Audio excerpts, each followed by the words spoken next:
नमस्कार आप सभी के लिए। आज के ये एडिटोरियल तो नहीं कह सकते, खबर है, एक रिसर्च कह सकते हो। यह एक पॉइंट ऑफ व्यू इस बारे में कि आपको सिटी स्कैन कराना चाहिए कोविड-19 के टाइम पे या नहीं कराना चाहिए, और कराना चाहिए तो किस प्रकार के मेथड हैं, किस प्रकार की चीज़ें हैं जो लोग अपने से जाके पहले ही बगैर किसी डॉक्टर की सलाह के सिटी स्कैन करवा रहे हैं। तो उन्हीं सब चीज़ों को लेकर इस उसमें डिस्कस किया गया है। तो चलिए स्टार्ट करते हैं। अगर आपने चैनल को सब्सक्राइब ना किया हो तो please hit the subscribe button, and आप हमें सपोर्ट भी कर सकते हैं डिस्क्रिप्शन में जाके। तो क्या बोल रहे हैं, use of the city scan and steroid for कोविड-19। इसका क्या मतलब है कि स्टेरॉइड भी बहुत यूज़ हो रहे हैं, as well as CT scan भी बहुत हो रहे हैं कोविड-19 के समय।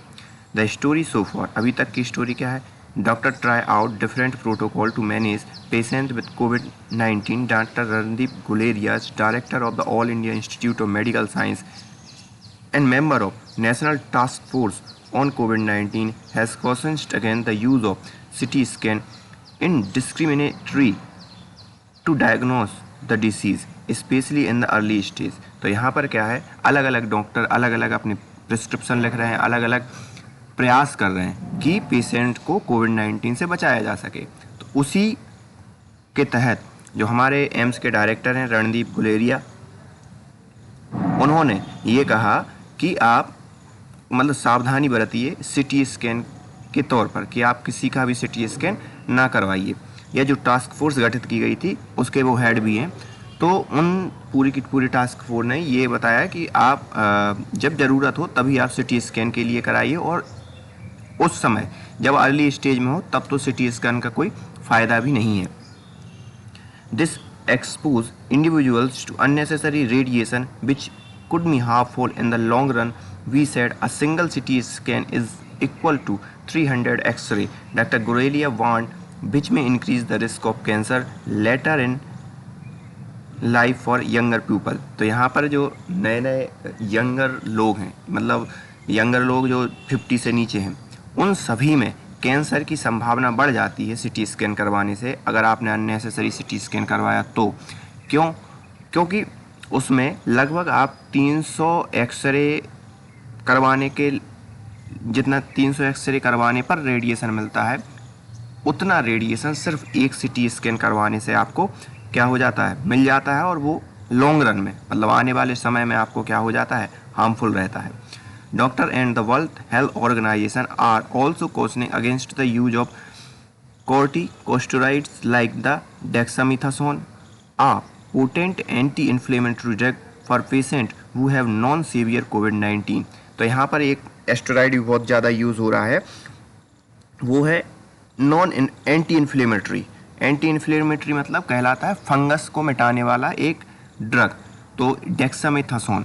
ठीक, ये जनरली डॉक्टर बहुत यूज़ कर रहे हैं। तो WHO ने भी वार्न किया है कि जो माइल्ड सिम्टम वाले लोग हैं उनके लिए डेक्सामेथासोन की कोई ज़रूरत नहीं। Corticosteroid have been proven to benefit patients with moderate and severe infection. तो डॉक्टरों ने सिर्फ उनके लिए कहा है जिनकी मॉडरेट से सेवियर कंडीशन है, उनके लिए इस एस्टेरॉइड के यूज़ की इजाज़त दी है या बताया है कि आप उनके लिए यूज़ कर सकते हो। When is a CT scan advised for COVID-19 patient. तो अब बात ये आती है कि सिटी स्कैन नहीं करवाना चाहिए, तो कब करवाना चाहिए, उसके साथ ही साथ ये प्रश्न भी रेज होता है। तो यहाँ पर इन्होंने बताया है, an RT-PCR test is a standard for diagnosis और कन्फर्मेशन ऑफ कोविड-19। तो इन्होंने ये कहा कि सबसे पहले तो RT-PCR टेस्ट करवाइए, क्योंकि वो एक सफिशियंट अमाउंट में ये आपका निर्धारण करता है कि आपको कोविड है कि नहीं है। Use of the CT for diagnosis of COVID-19 should be restricted to that subgroup of patients who may have classical symptom of illness but have a negative RT-PCR test result। तो यहाँ पर जो ऐसे कुछ लोग होते हैं जिनको नॉर्मल सर्दी खांसी बुखार हो गया, लेकिन वो सिम्टम्स कैसे कोविड-19 के टाइप के हैं, तो जिनका RT-PCR नेगेटिव है उनका CT स्कैन कराने की कोई ज़रूरत नहीं या नहीं करवाना चाहिए। However, a chest CT scan can be useful in evaluating patients with moderate or severe disease to identify complications like the thrombolism or मीडियस्टीनियम। तो यहाँ के ये दो मतलब सिर्फ अगर आप चेस्ट का ही सीटी स्कैन करवा लें तो ये थोड़े मेडिकल टर्मिनोलॉजी है। इन दोनों डिसीज़ का आप क्या करवा सकते हो, पता लगा सकते हो। ये एक प्रकार का क्या है, आपका फेफड़ों का इन्फेक्शन ही कहलाता है। जो फेफड़े के छिद्र होते हैं उसमें कफ का जम जाना या किसी अलग टाइप का इन्फेक्शन हो जाना, तो ये उस टाइप की चीज़ है। There are certain situations involving COVID-19 patients in which a clinician might depend on a CT scan to arrive treatment decision। तो यहाँ पर कई प्रकार की सिचुएशन इन्वॉल्व है कोविड-19 के अंदर। तो क्या होता है कि जो क्लिनिकल मतलब जो आपका डॉक्टर है वो किस चीज़ पर रिलायबल या विश्वास करता है कि आप CT स्कैन करवा लो, तो जहाँ जहाँ हमें मालूम चलेगा हम वहाँ की आपको टैबलेट या उपचार स्टार्ट कर देंगे।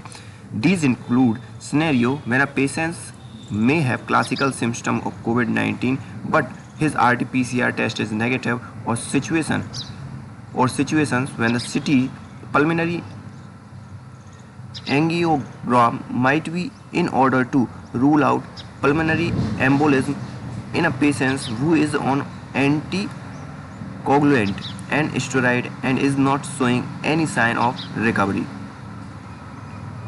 तो यहाँ पर ये है कि अब मान लो RT-PCR टेस्ट नेगेटिव आ गया, ठीक है, और फिर भी जो भी मतलब बंदा है या जो भी मरीज है उसके सिम्टम्स बिल्कुल कोविड-19 की तरह हैं और वो कोई भी रिकवरी शो नहीं कर रहा और बल्कि उसकी हालत क्या होती जा रही है, ख़राब होती जा रही है। तो फिर CT स्कैन करवाने की वो क्या देते हैं, सलाह दे देते हैं जो भी डॉक्टर हैं। In a fourth scenario clinician might order a CT chest to rule out the spontaneous pneumomediasinium, a life-threatening complication। एक प्रकार का निमोनिया ही। तो एक कंडीशन ये भी होती है कि डॉक्टर्स हैं वो आपको CT स्कैन की सलाह इसलिए दे देते हैं कि वो निमोनिया को पकड़ सकें, जो कि एक लाइफ थ्रेटनिंग कॉम्प्लिकेशंस हैं।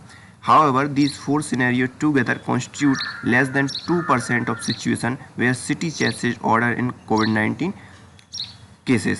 तो जबकि ये जो 4 सिनेरियो हैं बहुत ही कम मतलब लगभग 2% लोगों में ये सब चीज़ें दिखाई देती हैं कि ऐसे कॉम्प्लिकेशंस बने।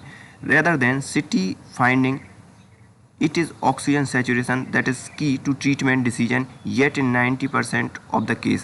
तो यहाँ पर फिर क्या है, बचे 95% में क्या होता है कि वो ऑक्सीजन सेचुरेशन का चीज़ें मालूम चलती हैं कि ऑक्सीजन सेचुरेशन क्या है और कैसा है। CT scan is misused tool often prescribe to rule out pneumonia even in mild case of कोविड-19। तो यहाँ पर CT स्कैन जो है वो एक ख़राब टूल है या उसका मिसयूज़ किया जा रहा है निमोनिया को मालूम करने के लिए, और किन के अंदर, जिनके अंदर सिर्फ माइल्ड सिम्टम्स हैं उनके अंदर।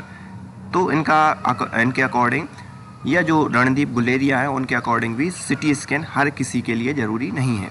There is no point in ordering CT early in course of कोविड-19 because even patients with mild severity may have some ground glass opacity in lung which do not merit treatment and will revolve on their own, says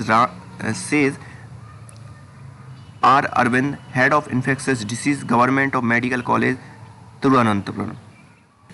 तो यहाँ पर इन्होंने ये कहा कि जो mild symptoms वाले लोग हैं उनमें भी कुछ मात्रा में कुछ आपको फेफड़े में इन्फेक्शन दिखाई दे सकता है, लेकिन वो इन्फेक्शन इतना वो नहीं होता ख़राब कि वो खुद ब खुद ठीक ना हो जाए। मतलब वो खुद ब खुद अपने आप से रिकवर कर लेती है बॉडी और वो समय के साथ अपने आप ही सही हो जाता है।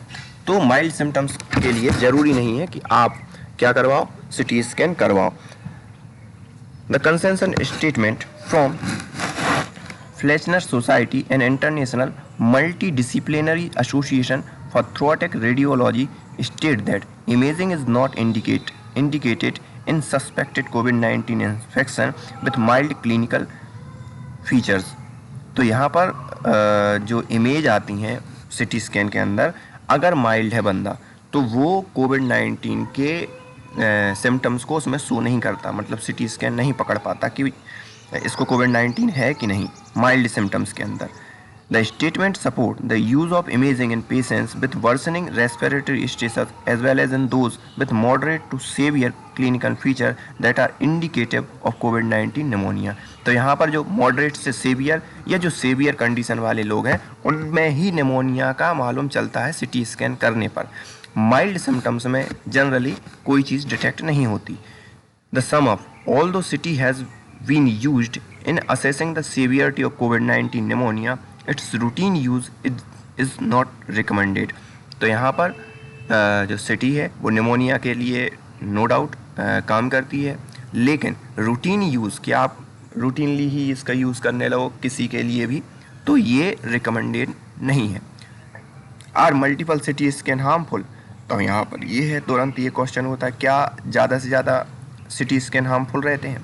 तो यहाँ पर when indicated a chest CT should be performed with low dose single phase protocol using the fast scanning technique और to minimize motions artifact patients movement leading to subtle error. तो यहाँ पर क्या है, जो CT स्कैन है जब indicative वो होता है तो CT स्कैन कैसा परफॉर्म होना चाहिए? लो डोज वाला होना चाहिए, उसमें स्पीड ज़्यादा होनी चाहिए, उसमें हो सकता है कुछ सूक्ष्म एरर आ जाए लेकिन वही करना चाहिए। There is no evidence to support the use of routine multiphase chest CT patient with COVID-19 pneumonia. और यहाँ पर किसी प्रकार का मतलब ये तर्क नहीं आया या इस प्रकार की बात सामने नहीं आई कि वो इस चीज़ को जायज़ ठहराए कि CT स्कैन करना चाहिए COVID-19 के निमोनिया के अंदर।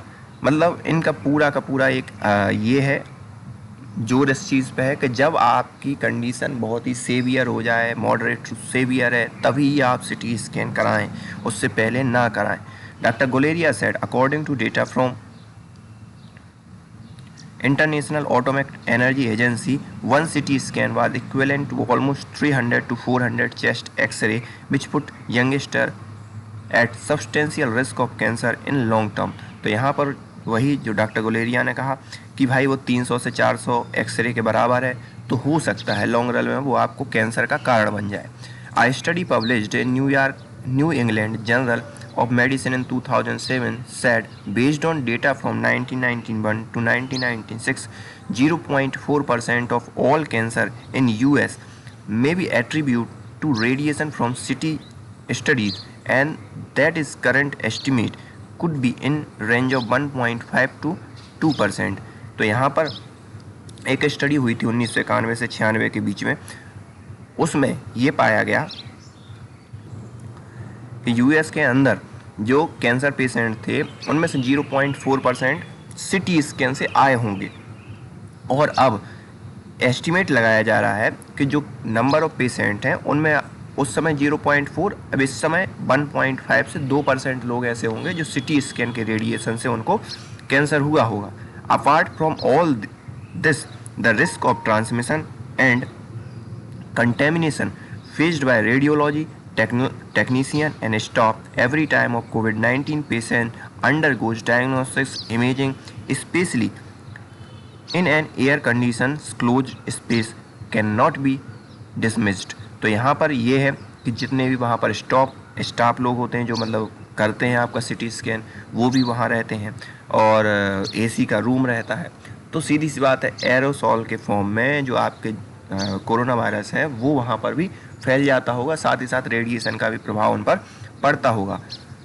अब बात आती है एस्टेरॉयड की। What are the steroid being prescribed for COVID-19 patient? Why are the even though many doctor in India had started treating seriously ill COVID-19 patient with corticosteroid like the dexamethasone much earlier during the pandemic. Recommendations on their use from international agencies like the WHO came only in September 2020 following the UK's recovery trial, while found mortality benefit for patients who receive asteroid. तो यहाँ पर early सितंबर से dexamethasone का use किया जा रहा है asteroid के रूप में, किनके लिए? जो बहुत ही सेवियर कंडीशन होती है जिन COVID-19 पेशेंट की, उनके लिए। क्यों किया जा रहा है? क्योंकि इसमें यूके में एक ट्रायल हुआ था जिसमें कुछ इस प्रकार के परिणाम सामने आए थे कि उसमें हमने कुछ और ज़्यादा लोगों की जान बचा पाए इसका यूज़ करके, तो उसका यूज़ हो रहा है। In many patient death occur following a hyper immune response to SARS-CoV-2 virus, which damage the lung and other organ, leading multi-organ dysfunction syndrome। तो यहाँ पर क्या होता है, बहुत से जो कोविड-19 के पेशेंट्स हैं उनका मौत सिर्फ इस बात से होती है कि हमारा इम्यून सिस्टम कोरोना वायरस के रोकने के लिए इतनी ज़्यादा फंगस पैदा कर देता है, इतना ज़्यादा इन्फ्लेमेशन पैदा कर देता है हमारे शरीर में कि बाद में वो खुद ही उस चीज़ से निपट नहीं पाता और फिर आफ्टर ऑल जो भी पेशेंट है उसकी क्या हो जाती है, डेथ हो जाती है। Corticosteroid like dexamethasone and anti inflammatory agent work by clamping down the immune system and preventing the progression of organ damage। तो यहाँ पर जो डेक्सामेथासोन है और एंटी इन्फ्लेमेटरी एजेंट है ये क्या करते हैं, हमारे इम्यून सिस्टम को डाउन कर देते हैं, जिससे क्या होता है कि वो फिर इतना मात्रा में शरीर को नुकसान नहीं पहुँचा पाता। Steroid are the most potent weapon we have to combat COVID-19, but the therapeutic window for starting steroid has to be spot on. Determining the timing, dosage and duration is an art which has to be mastered, say doctor Arvind. तो यहाँ पर इनका ये कहना है कि steroid no doubt बहुत help करते हैं, लेकिन इसकी आर्ट भी आपको आनी चाहिए कि आपको डेक्सामेथासोन कब यूज़ करना है, किस टाइम पे यूज़ करना है और किस सेवियरिटी पर यूज़ करना है। One of the main concern is that we do not want to start steroid too early in the illness when viral replication is happening as it might, therefore with the immune system's natural ability to fight back। तो यहाँ पर इनका ये कहना है कि हमें steroid उस कंडीशन में बिल्कुल भी यूज़ नहीं करना चाहिए जब हमें ये दिखाई दे रहा है कि इम्यून सिस्टम जो हमारा है वो नेचुरली फाइट बैक करके उस चीज़ को क्या कर लेगा, रिकवर कर लेगा या उस बीमारी से क्या लड़ाई कर लेगा। We also do not want to miss the critical point when steroid can prevent the immune system from unleashing the cytokine storm ही से। तो यहाँ पर इनका ये भी कहना है कि साथ ही साथ हमें वो पॉइंट भी मिस नहीं करना चाहिए जिस पॉइंट पर हम सही समय पर डेक्सामेथासोन दें, जिसके कारण जो इम्यून सिस्टम का जो हाईली ओवर रिस्पॉन्स है उसको हम रोक सकें। द WHO गाइडलाइंस से steroid may be administered to patients who resting saturation level are below 94% and whose respiration rate at rest is over 24 पर मिनट। तो यहाँ पर इनका ये कहना है कि जो रेस्पिरेशन रेट है 24 पर मिनट हो जाए, मतलब इतनी कम, और दूसरा जब 94% से नीचे ऑक्सीजन लेवल आ जाए तो कुछ स्टेरॉइड यूज़ कर सकते हैं, लेकिन सबके लिए नहीं, ये डॉक्टर ही ये डिसाइड करेंगे कि कब यूज़ करना है। However steroid can benefit some patient who are not on supplementary oxygen yet but are showing early indications that they might worsen. तो यहाँ पर क्या है, स्टेरॉइड बेनिफिट भी कर सकते हो उन पेशेंट को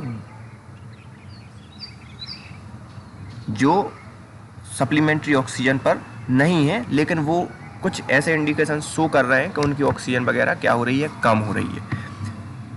केला गाइडलाइन दस talk about the recognising the external desaturation, the fall of depletion of oxygen saturation reading by over 3% from the baseline oxygen level post exercise or after the 6-minute walk test and addressing it at the right time so that intestinal inflammation can be arrested। तो यहाँ पर इनका ये कहना है कि जो doctor हैं केरला के, उन्होंने एक गाइडलाइन जारी की कि अगर आप व्यायाम करते हो और आप कुछ करते हो, ठीक है, और उस व्यायाम से आपका क्या होता है, एक जो आपकी रेफरेंस पॉइंट का ऑक्सीजन है उससे अगर वो 3% नीचे जा रहा है तो वो एक राइट टाइम होता है कि आप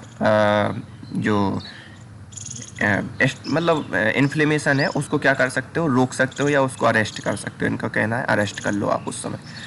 the walk test require individuals to walk 6 straight minutes without a pause on an even surface with a oximeter on a finger after 6 minutes. If the oxygen level does not go down the individual will be considered healthy. तो यहाँ पर अगर आपने 6 minute walk की और आपका oxygen level नहीं गिरा तो आप एक हेल्दी उसमें आते हो, ठीक है।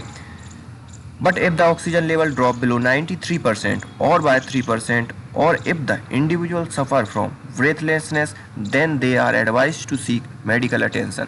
और अगर किसी भी प्रकार से व्यक्ति जो है 3% 93% से कम हो जाता है और 3% गिर जाता है उसका, तो फिर वो मेडिकल अटेंशन के लिए वो हो जाता है कि उसको मेडिकल अटेंशन की ज़रूरत है। We want to pick up patients who are at risk of progressing to hypoxemia at rest. तो यहाँ पर इनका ये है कि we want to pick up patients who are at risk of. तो यहाँ पर इनका कहना है कि ऐसे पेशेंट्स को हम जल्दी उसको कैच करते हैं कि भाई जिनको हाइपोक्सिया मतलब ऑक्सीजन की कमी हो रही है उनके लिए। द अर्लियर फीचर ऑफ कोविड-19 pneumonia will be international interstitial involvement which lead to demand supply mismatch of oxygen. तो यहाँ पर क्या होता है, अर्लीस्ट जो फीचर है कोविड-19 निमोनिया का वो यही है कि जो डिमांड और सप्लाई इन दोनों ऑक्सीजन की वो मिसमैच हो जाती है और वो सिम्टम्स शो करने लगता है। The patients with normal oxygen saturation more than 94% at rest in room air and who are clinically stable are put through the 6-minute walk test. If oxygen level drop after the walk test, these patients may be started on low dose steroids after consulting the pulmonary specialist or physician to prevent the cytokine storm syndrome से doctor Arvind. तो यहाँ पर doctor Arvind का ये कहना है कि अगर आपका ऑक्सीजन लेवल इतना कम होता है 3% 4% गिरता है तो आपको लो लेवल एस्टेरॉइड लेना स्टार्ट कर देना चाहिए। When do steroid become a double edge sword? The said steroid can turn out be double edge sword if the dosages timing और duration of the drug goes wrong. तो यहाँ पर क्या है,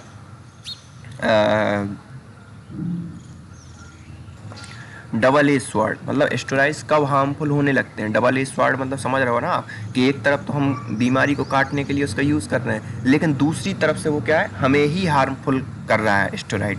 तो इनका ये कहना है कि एस्टेरॉइड कब हार्मफुल हो जाता है।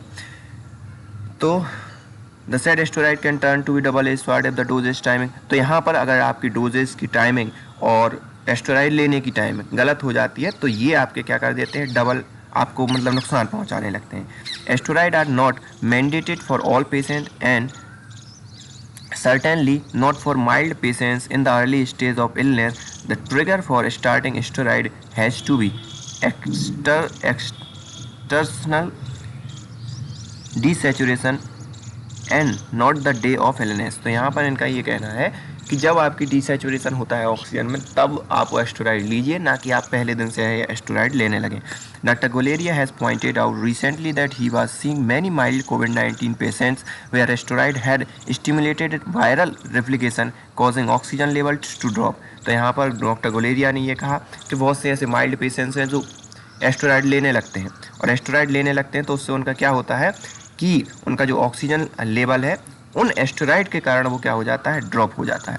There is a potential harm associated with long term use of steroid in serious कोविड-19 पेशेंट्स। तो यहाँ पर सीधी सी बात है, एस्टेरॉइड का आप कंटिन्यूस यूज़ करोगे तो उसमें भी आपको नुकसान ही होगा। This include a rise in blood glucose level which will need to be carefully managed with insulin to prevent secondary bacterial और फंगल इन्फेक्शन। क्योंकि आपका जो एस्टेरॉइड है वो क्या करता है, आपका शुगर लेवल बढ़ा देता है और शुगर लेवल बढ़ने से आपका जो सेकेंडरी फंगल इन्फेक्शन है वो भी बढ़ जाता है। तो इस कारण आपको एस्टेरॉइड मतलब डॉक्टर की सलाह से लें और बगैर डॉक्टर की सलाह के आप एस्टेरॉइड का यूज़ ना करें। As well as CT scan का भी आप डॉक्टर की सलाह से ही यूज़ करें। तो ये पूरी की पूरी एक खबर थी। एडिटोरियल तो नहीं कह सकते, इस बारे में हम एक एडिटोरियल में भी डिस्कस कर चुके हैं, लेकिन इसमें और थोड़ी सी क्लैरिटी जो एक बेसिक क्वेश्चन होते हैं लोगों के वो भी क्लियर हुए। So thank you for today.